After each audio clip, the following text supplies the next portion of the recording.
ce cours, c'est surtout une transmission, donc je suis obligé de vous répéter ce qu'on m'a dit. Lorsque j'ai rencontré le docteur Léong au début, il a dit ben, la médecine, c'est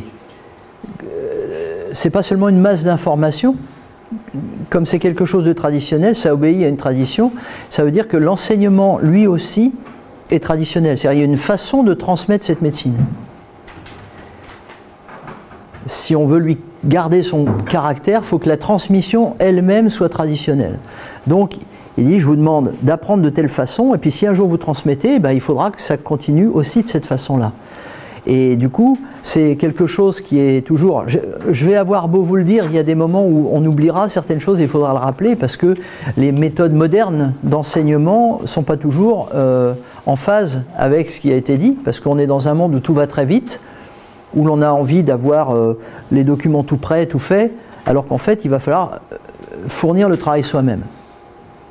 Parce que ben, faut que ça passe par vous.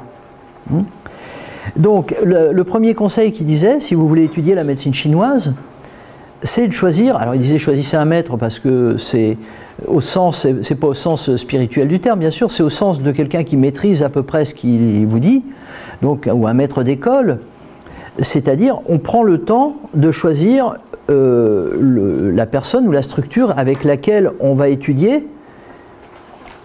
Alors des fois ça peut prendre du temps, il y a des gens qui mettent plus ou moins du temps, des fois ça se fait voilà, plus ou moins rapidement, mais c'est important de choisir un support d'études qui nous convienne. Quand je dis qui nous convienne, je devrais ajouter une précision, c'est qu'il faut parfois savoir si c'est, parce que ça c'est aussi assez égotique de dire je veux une école qui me convienne, hein.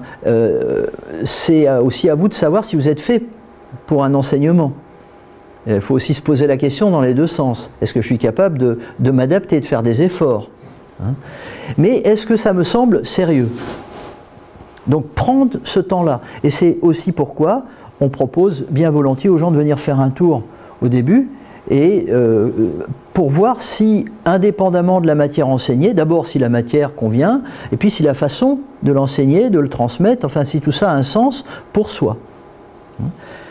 Parce que après on a un bout de route à faire, et donc il vaut mieux que ce soit sympa, parce qu'une fois qu'on est en pleine traversée, c'est plus difficile de sauter du bateau, c'est pénible, ou de faire demi-tour, voilà.